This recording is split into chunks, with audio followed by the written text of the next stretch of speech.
Okay, welcome to all of you.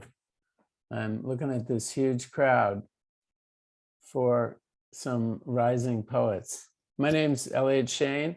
This is a reading that's really part of the 16 Rivers Presents series that was started at the beginning of the pandemic and has had some iterations.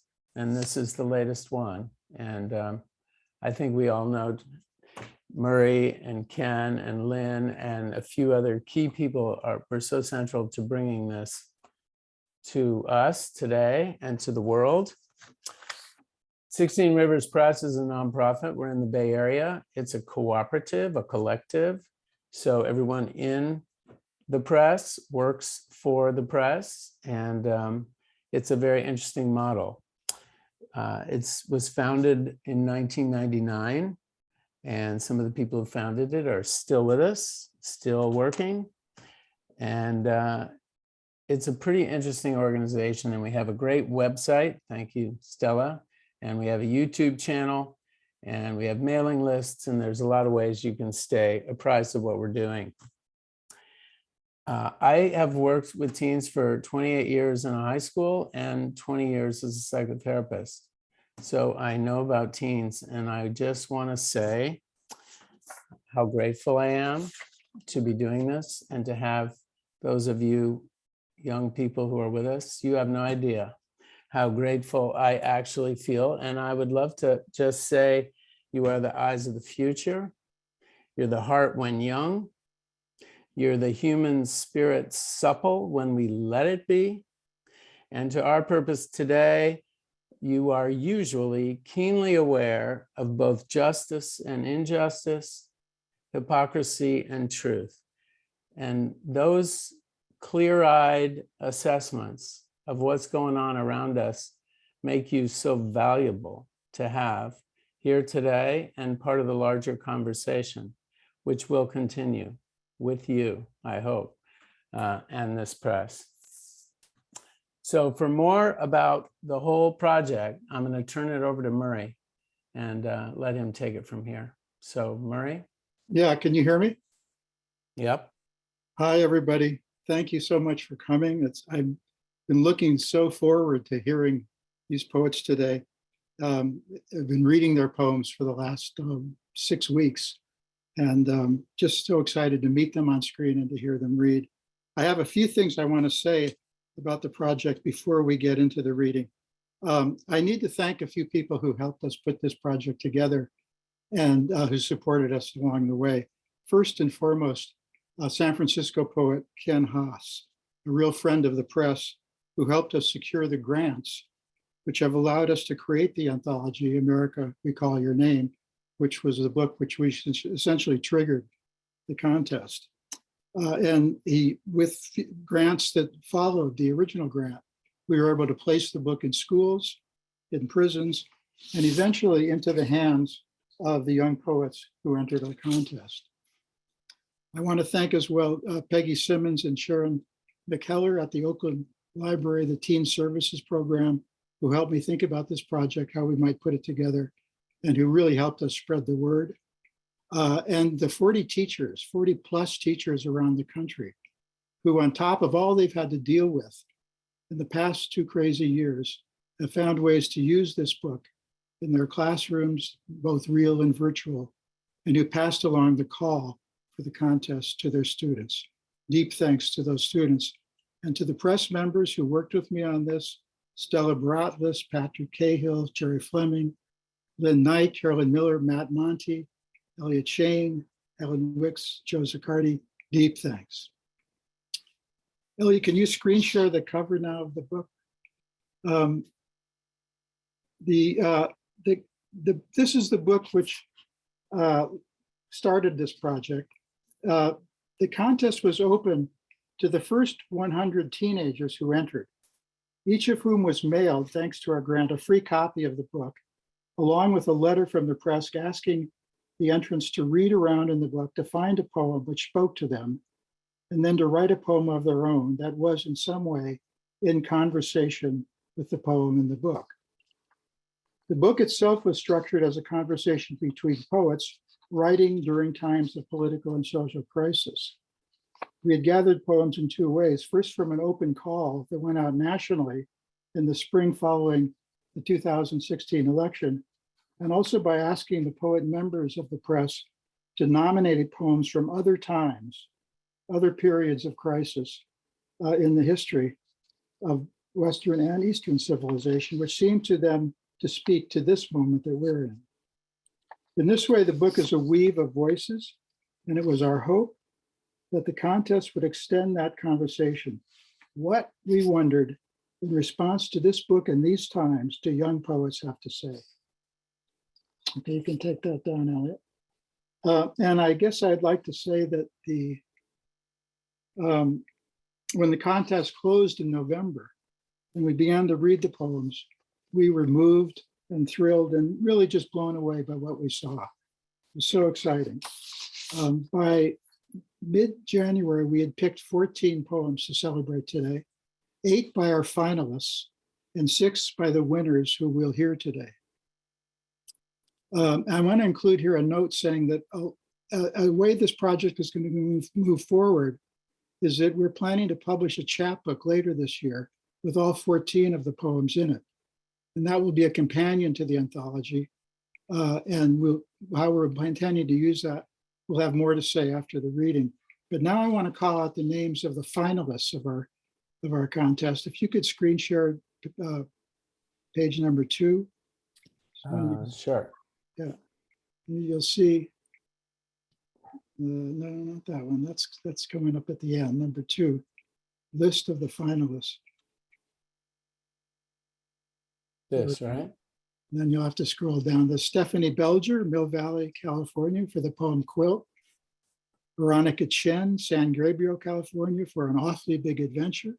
Annie Chan, Orange, California, her poem Reflections. Haley Deng, Morganville, New Jersey, July 20th, 2006, Beijing, China. Alexa Padilla from Salida, California, the poem I Am Where I Am. Jessica Schott Rosenfield, San Francisco, for the poem Finding the Above. And Emerson Swift, Mill Valley, the poem No Thanks. And finally, Jana Yoon, Frisco, Texas, for the poem Hopscotch. Okay. Thanks, Elliot. Now, we'll turn to the 6 poets we're going to hear from today. We asked each of them to read their own poem and the poem from the anthology, which helped to trigger it. And hoping to give you a feel for the thread of conversation that runs through the book, we asked our poets to read in the order in which the anthology poems they chose appear in the book. And I asked each of them to send me a short bio note so I could introduce them. And our first poet will be Sophia Hall. And Sophia wrote, I live a double life, 16-year-old poet by day, secret agent by night. I can be found wearing a frog bucket hat and Van Gogh socks. My writing has been recognized by the Scholastic Writing Awards, the Library of Congress, Writopia Lab, Bethesda Writers Center, and Ringling College. I'm a student at Holton Arms High in Bethesda, Maryland, and found out about this contest through a monthly newsletter circulated by the California poet Ellen Bass. Sophia Hall, take it away, please. Thank you so much for that introduction, Murray. I have the anthology with me right here, and I chose to respond to the poem A New National Anthem by Ada Limon. So here goes. The truth is, I've never cared for the national anthem. If you think about it, it's not a good song. Too high for most of us with the rocket's red glare. And then there are the bombs. Always there is war and bombs. Once I sang it at homecoming and threw even the tenacious high school band off key. But the song didn't mean anything. Just a call to the field, something to get through before the pummeling of youth. And what of the stanzas we never sing. The third that mentions no refuge could save the hireling and the slave. Perhaps the truth is every song of this country has an unsung third stanza, something brutal snaking underneath us as we blindly sing the high notes with the beer sloshing in the stands, hoping our team wins. Don't get me wrong. I do like the flag, how it undulates in the wind like water elemental, and best when it's humbled, brought to its knees, clung to by someone who has lost everything. When it's not a weapon, when it flickers, when it folds up so perfectly you can keep it until it's needed, until you can love it again. Until the song in your mouth feels like sustenance, a song where the notes are sung by even the ageless woods, the short grass plains, the red river gorge, the fistful of land left unpoisoned, the song that's our birthright, that's sung in silence when it's too hard to go on, that sounds like someone's rough fingers weaving into another's. That sounds like a match being lit in an endless cave. The song that says, my bones are your bones, and your bones are my bones. And isn't that enough? Thank you. I wrote a poem in response to Ada's poem that also discusses the different aspects of America, and I titled it multiple choice, What is the National Anthem?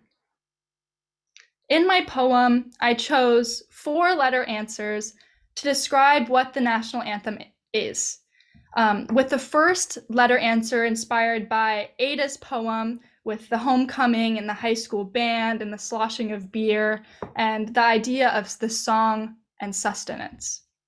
But the poem is not meant to limit what the national anthem is. And there could be answers going all the way through A to Z and all the way through the alphabet. So here is multiple choice. What is the national anthem? What is the national anthem? A, the song that binds and stitches, gaping wounds, two sides sewn back together on Super Bowl Sunday or a high school homecoming. The tuba players, the solo soprano, the audience that stands hand over heart, listening, the song that sustains and softens. B, hesitating, keys in the ignition, halfway turning, the gas money dwindling, the prices rising, smoke lingering in the air, frost, pipes rusting over. It will be a hard winter, mother sighs.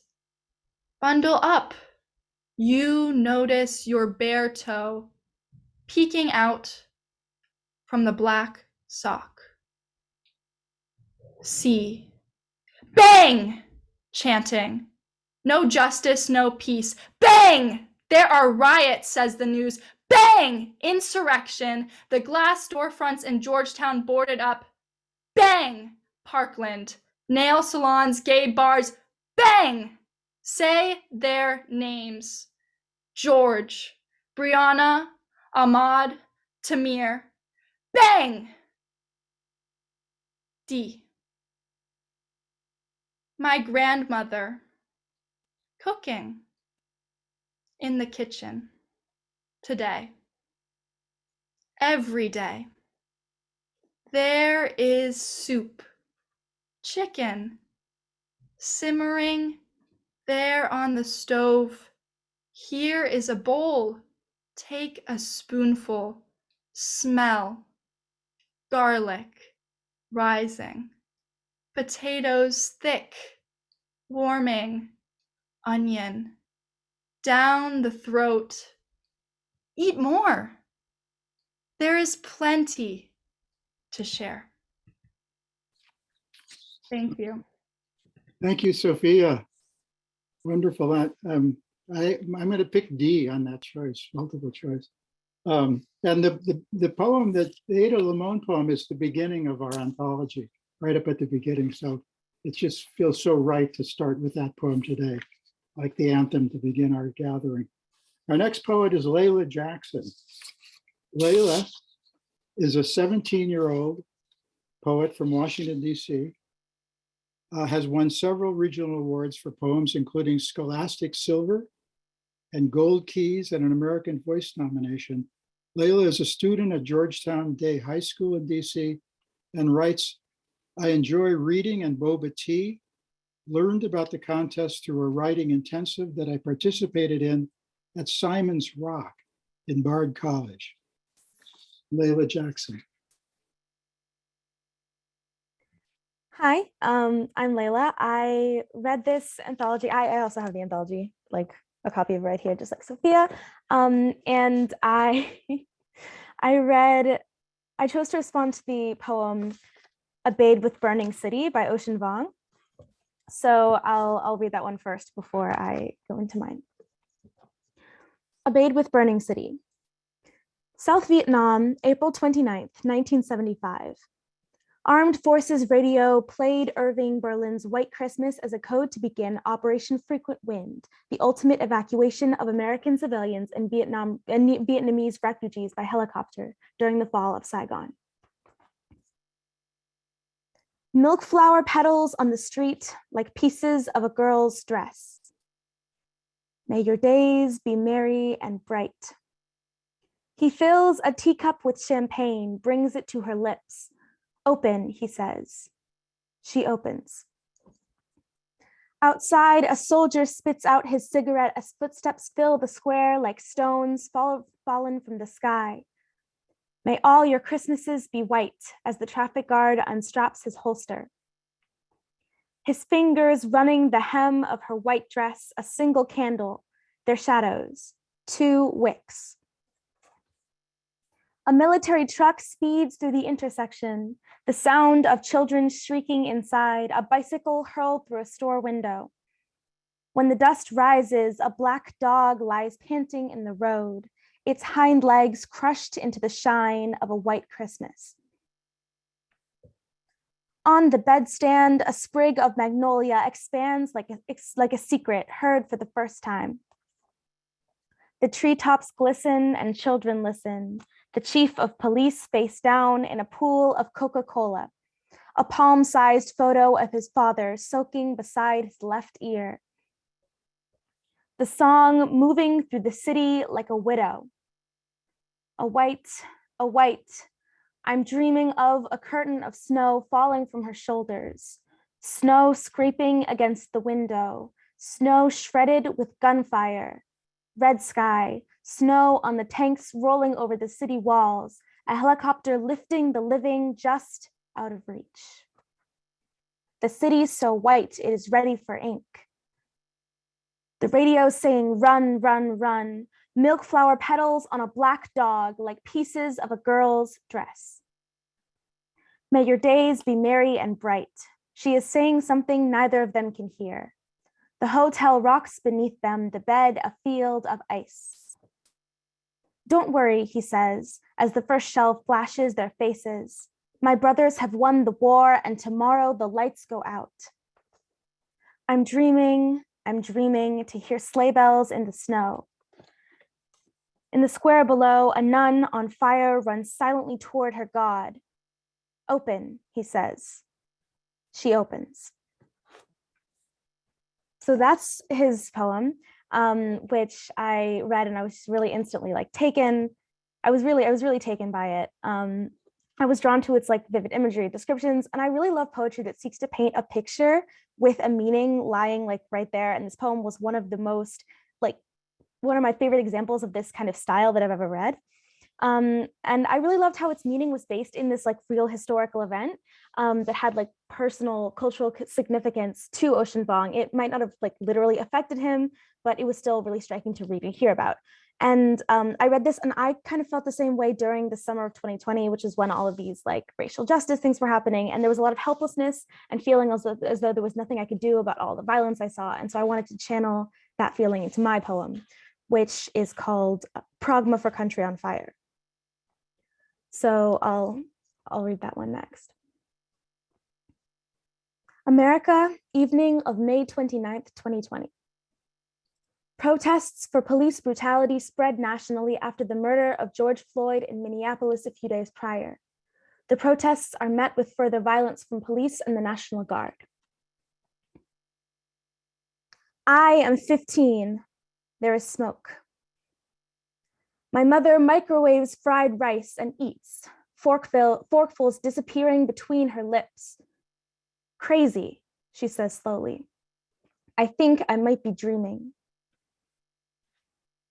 A soldier spits at the ground, grinds it in with his heel. It sizzles on the gravel like acid in my eyes. He reaches for his hip. They pull the girl back until she trips and falls and spreads her arms wide, cries, "Shoot me." The grocery store is out of milk. They pour the pure white into the eyes of the innocent like coming up for air. A car driven into a shop window, a finger locked tight. I am 15. There is blood. You found something to be proud of, finally, reached under her skin and found the trigger. The rats swarm in the streets and feast on her corpses. The screams bleed through the ground, a painting in bloom, red on white on blue, and a sprig of rosemary, purifying. The air woven with pepper and fire and some inhuman creature's blood. I must be dreaming. A small girl with hair like mine is bleeding from one eye, the other streaming from the smoke. They pour the milk on her face, and for a second she is pale in purity. For a second she is clean. Her sisters spread their arms together, red on white on blue on black. Cry, "Shoot me." And he does. Thank you. Oh, thank you, Layla. I find it just so astonishing to take that moment in the history of the Vietnam War that an American Vietnamese poet, Ocean Vuong, wrote about to kind of contain the trauma or to try to work through it, and to use that pattern to talk about that moment in our own country's history. That's really fascinating. Thank you. The third poet to read is Monique Jonoth. A graduate from the college prep school in Oakland, California, and now a student at Brown in New Providence, Monique heard about the contest from Peggy Simmons at the Oakland Youth Poet Laureate Program, where she was twice a finalist. And Monique wrote, I am a 19-year-old queer Black Jewish poet from Oakland, California, the ancestral lands of the Ohlone people. I'm currently studying gender and sexuality and pre-medical studies at Brown. I started writing poetry as a joke in early high school, but it quickly developed into one of my biggest passions, and my work has been published in the Youth Speaks anthology, Between My Body and the Air, in 2020. Monique Jonoff. Hi everyone, I'm Monique Jonoth, coming to you from Providence, Rhode Island in my dorm. So I apologize if you hear opera music. My downstairs neighbor really likes opera. And so yes, I use they, them pronouns. I'm at Brown currently, and I chose to respond to Evie Shockley's poem, Ode to My Blackness. So here it goes.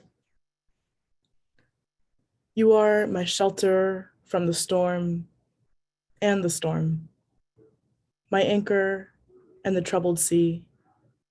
Night casts you warm and glittering upon my shoulders.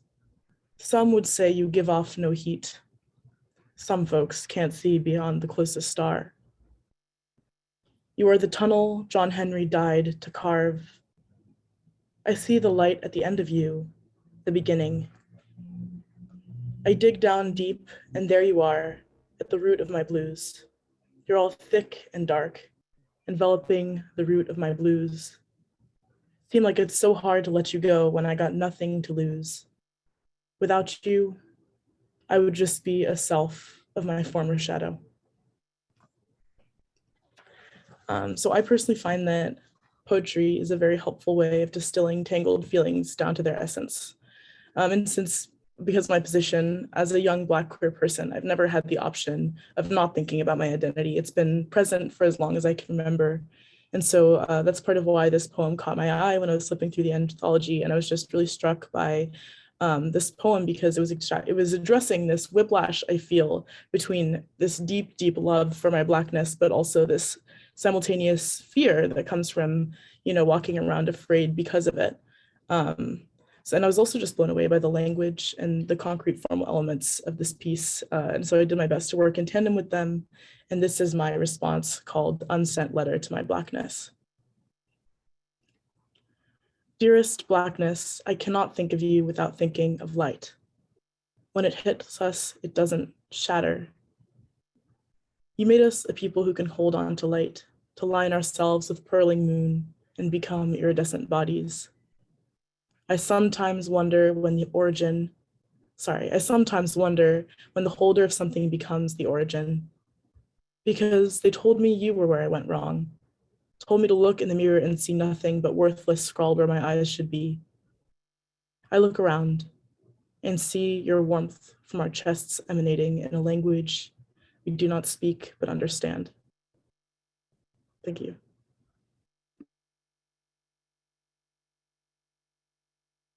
Okay. Thank you, Monique. And I think I mentioned that some of the poems, you need to see them on the page to fully grasp them. And I think Monique's is one of those where it's a visual strategy she uses, where the word shatter in her poem explodes on the page. The word around becomes a kind of surrounding of the word I. So when you see that poem on the page, it sort of strikes you as with graphic meaning that relays the deeper sense of the poem. I think it's quite beautiful. Thank you.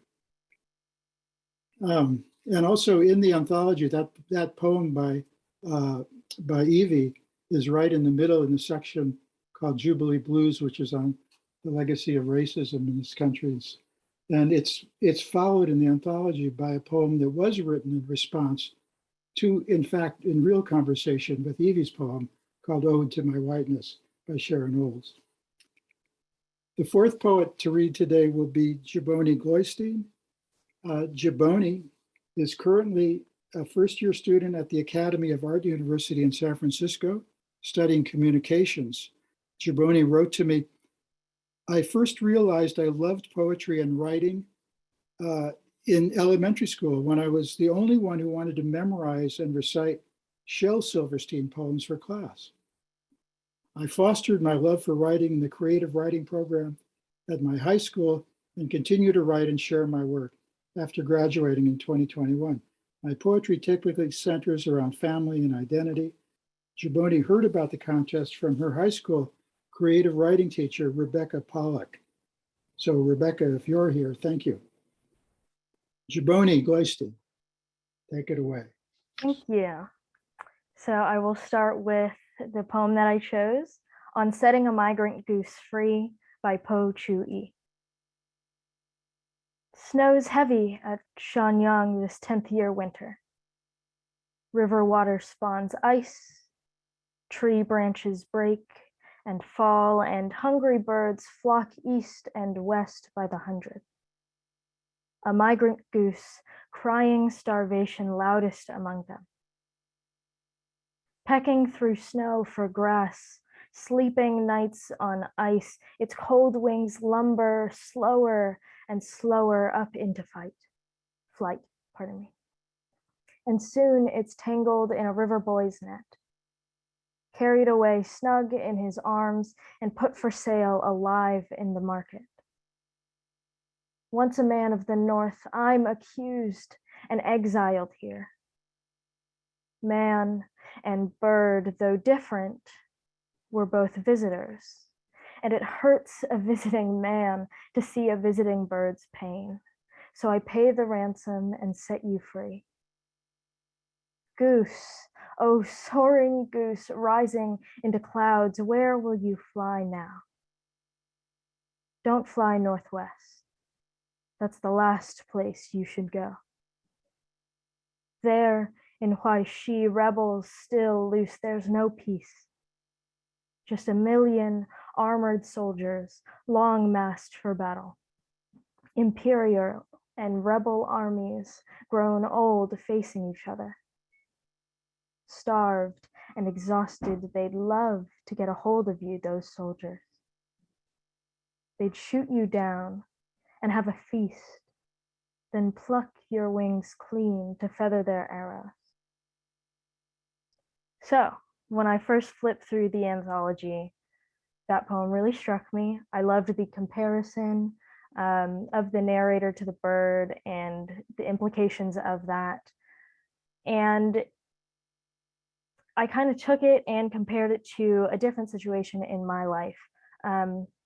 My mother is an immigrant from the Philippines, and my poem Catch and Release is just sort of a study of a little bit of our relationship and how that's come to be. Catch and release. I was just close enough to watch the playful water bugs glide around the shallow end of the water. The breeze brought the fresh scent of the still forest, but it was disturbed by pattering footsteps. Small scuffed sneakers bounded to the water. The boy wasted no time casting his fishing line. Constant movement, the tapping of his feet, the trading of his fishing rod from one hand to the other. It was sure to scare his prey away. Nevertheless, soon enough, he was reeling something in. His father silently approached, not bothering the little fisherman until it was time to unhook whatever he'd caught. They released the fish together, letting their hands brush against the sand and the water. The fish slinked away, and the two readied the pole for the next cast. Then, a splash. The fish had sped back to them, marooned itself on the shore. The father ushered it into the water again, but it just writhed back, jumping into his palm. It strained to breathe, but it stayed. It was desperate for what? A place where it couldn't breathe? Where it saw nothing it had ever seen below the surface?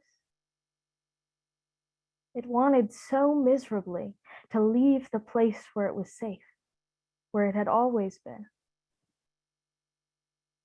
The three of us stayed put. We wished we could ask it. Why? Thank you. Oh boy. Just going to pause here. I think you guys could, all you folks who are listening can see what a thrill it must have been for us readers of these poems to be coming across stuff like this. It's just so wonderful. The jump between a poem written 1200 years ago in the Tang Dynasty, Po Chuai, finding its home in the work of Jaboni is just so exciting to me.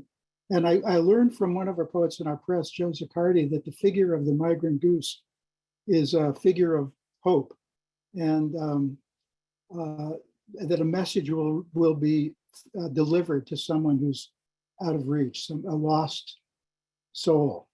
And it's wonderful to think that that poem in the middle of our book, in the section on environmental poetry, is followed in the book by Merwin's poem, W.S. Merwin, where he says to Po Chu, 1,200 years later, I got the goose, he's here with me. You wouldn't believe what he's been through. Anyway, thank you, Jaboni, that was gorgeous. Fifth poet is Jaden Roberts. Jaden writes, I'm 16 years old, have grown up in Massachusetts, a few turns away from Boston. Ever since I can remember, I've been drawn to any kind of art to be done with the hands, painting, sculpting, cooking, but especially music and writing. I've grown up training in classical music, and it was only a matter of time for me to fall in love with the classical music of writing poetry. I love that. As I've discovered myself as a Black queer person, as well as a person in general, poetry has been my tool of survival, a necessary friend beside me during the hardships of childhood and teenage years, and will most likely follow me through all the years of my life. I came upon the 16 Rivers contest by the offer of an English teacher, and can say that I'm grateful that he encouraged me to submit my piece, which is dedicated to those who are queer and struggling. Jaden Roberts. Hi, I'm Jaden. I'm 16, and I was inspired by a poem in the full song section of the book, which is The Pillory and the Steeple Dark. So I'll read that now. The Pillory and the Steeple Dark by Adam Tavell, after Joseph Wright's 1768 painting, An Experiment on a Bird in the Air Pump. The suffocating cockatoo falls limp inside a glass vacuum bowl, its feathers upturned and splayed from breathless panicking. Its broad breasts graze in candlelight like snow around a bonfire where ashes mist to cloak its sheen. Why not call it science in 1768, this crowded room of villagers who left their creaky dens to plod, with invitations scribbled down beyond the pillory in the steeple dark? The widower, who instantly regrets he brought his dainty daughters to recoil, a pair of lovers young enough to need a ruse to meet, the despondent poet staring at a skull submerged in ooze, and two apprentices, prim and dapper, who dutifully mark each second's tick. The amateur philosopher stares out, disheveled and amazed, feeling finally the derangement of a god, the awful dream his machinery contains. His weary son hoists the empty cage back to the ceiling, tugging gingerly at the pulley rope that squeaks till taut. A boy knows how this ends. He's seen resurrections work their spell until no flood of air can lift a wing. There are no eager watchers then, behind the paint chip barn, when a sacrifice is heaped into a sacrificial grave he opens with the moonlight on his spade. So what drew me in about that poem was that I interpreted that Adam Tavell had interpreted that painting of the bird in the vacuum pump as like the particular brand of cruelty that America has, which I feel like is this cruelty that is born out of a quote unquote necessity, and is based on the idea that, you know, Americans are worthy or above other people, like to the point that they're able to put people in pillories, which if you don't know what a pillory is, it's like a humiliation, like almost torture thing, where they would put people's like arms and heads in like a wooden thing and like usually out in a square. And what also caught my eye is his like use of Christianity and the privilege of escaping Christianity, but at the same time under the like the watchful eyes of God, doing this like science out of necessity. And it reminded me a lot of the belief that the cruelty against queer people is necessary because of not only science, like the idea that it's unnatural, but also because of Christianity. And I'm lucky enough to have like a supportive family, but a lot of people that I've known and loved have not had supportive families. And this poem really connected to that side of me and the grief that I feel for some of those people. So I wanted to turn my poem into a different like point of view of a bird maybe outside the window watching the cockatoo that maybe it cared for, helpless to help it. But that bird knows, the complexity of that bird's life and the beauty that that bird is. So yeah, that being said, I'll read my poem now. Inspired by The Pillory in the Steeple Dark by Adam Tavell, this is what you and your forest brought me. Listen, the hum of your white petal hands running across the cherry tree, then the thunderclap. It is my hymn to love, my tempest, this blood-red painting, the beating, this tune we sang. Alone in the green, the wingless cockatoo kisses the painted lady with a feather in her cap. First, I dip my brush to her cheek, the right pink, then to the roots of her hair, fragrant as the sea. I reach beneath her silk sleeve to the hollow of her wrist for that burgundy. The beat rings. Listen, the hum of your white petal hands running across the cherry tree, then the thunderclap. I trace my lips down your pearly neck, teeth. I paint peonies and roses, all manners of beasties, tiny lavender fingerprints you've left in books I read. In the margin of each ending, your sea scent clings. Alone in the green, the wingless cockatoo kisses the painted lady with a feather in her cap. Then you are gone. Ink from the crack we didn't fix ruins it all, and I'm crying under your cherry tree until I fall asleep. And in my dream, I finally see that because of us, winter has turned to spring. Listen, the hum of your white petal hands running across the cherry tree, then the thunderclap. I search every garden for you now. Come out, please, darling. Please make sense of it for me, how now I am left without you, scrounging for your song through my piano and its little gold strings, alone in the green. The wingless cockatoo kisses the painted lady with a feather in her cap. Every forest I entreat is silent, but I hope one day the leaves speak of how somewhere you're free. I visited the ocean where your hair blows in the breeze and heard, first love is only what we bring. Listen, the hum of your white petal hands running across the cherry tree, then the thunderclap. Alone in the green, the wingless cockatoo kisses the painted lady with a feather in her cap. Thank you. Thank you, Jaden.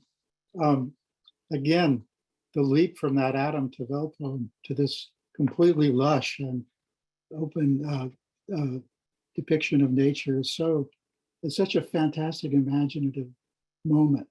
I'm just so pleased with this poem. It was also, as we were reading it, we thought, this is a poem that's a villanelle.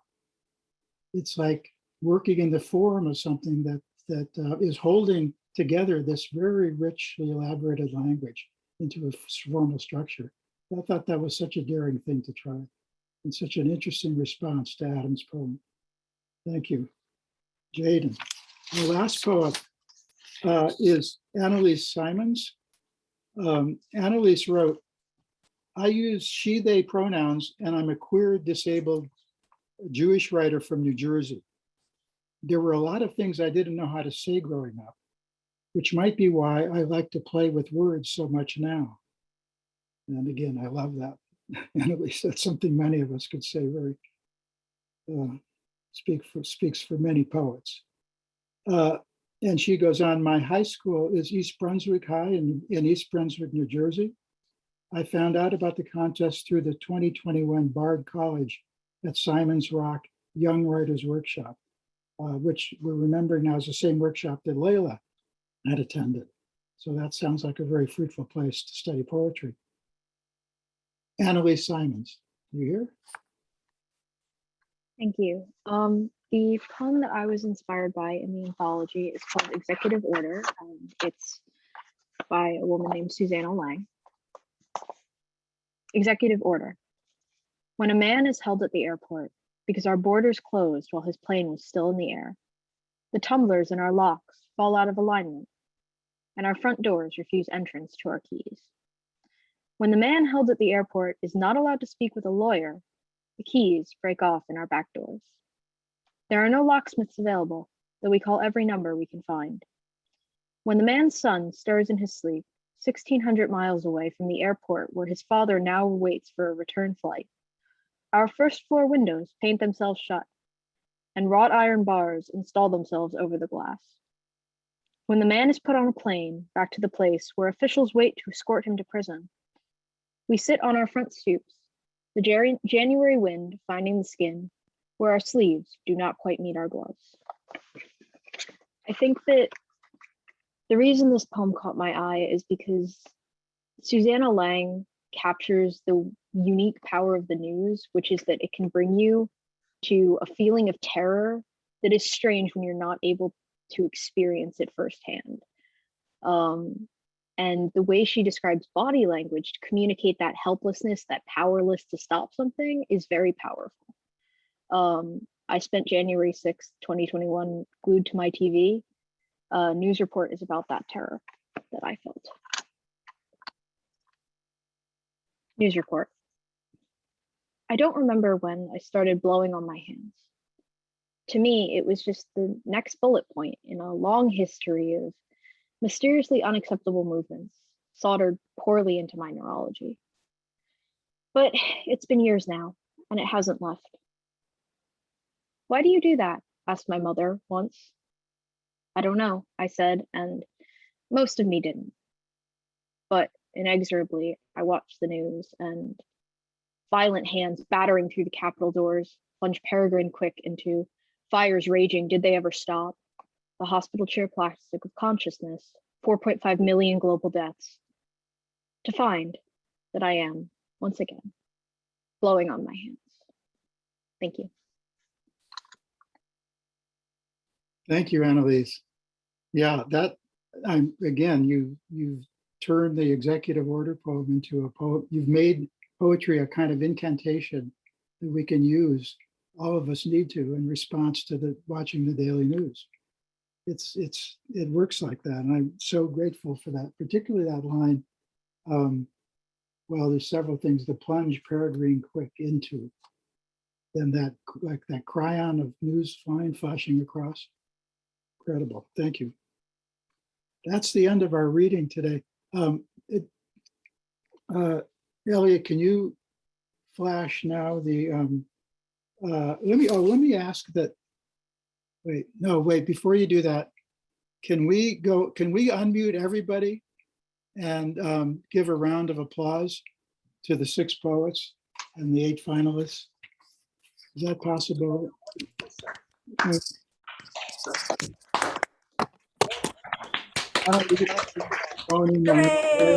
Yay! Great work. What a wonderful meeting. Beautiful. Amazing. Now, let's go back. We'll come back and open up the, now mute everybody again, please. And we'll come back and have some time if anybody wants to chime in and talk at the end. But I wanted to show you the cover that one of our press members, Carolyn Miller, created. There, can you see that? Hold on, I'll make it bigger. Yeah. Yeah, no, we've been so moved by this experience that we want to somehow keep it going. And we thought what we should do is and we think we have the support and enthusiasm to do that, is create a chapbook of the 14 poems, try to publish it this year, and create it as a companion to the anthology, a similar size and relationship. There'll be notes in it referring back to the poems that the poets are responding to in the other book. And then to offer both of those, the book and the chapbook, again, with the help of the grants we've been receiving, to classes who want to study with them and continue to write their own poems. So all of this is an effort to keep the conversation of poetry alive and going. And let me just say, since, let's see, we have a really nice crowd here. It looks like I'm seeing about 60 or 70 people. If you'd like to support the press, you can do so. We're a nonprofit, as Elliot said at the beginning. We are based in Northern California, but we are reaching out in different ways nationally. We have 2 new books coming out this spring. And go to our website to find out more about the press. The poems that you've heard today are all published on the website of the press, so you can take a look at them in more detail. And as a place to buy books. and to donate. And all of that will help us to continue this kind of work. Now, and I noticed that a lot of things have been signed into the chat, and we'll take a look at all that later. I suggested everybody else do that. Now, if there's any, I just want to sign off, turn it back over to Elliot, in hopes that some of you might want to turn off the, unmute yourselves and have anything to say about the reading or about this kind of work. Yeah, so we will do this, chaotically, but Yeah. it is my job, if it gets out of control, to create order. So if that's what I have to do, I apologize in advance. Otherwise, let's just defer, see who wants to speak, start speaking, defer to each other, and let's have a conversation.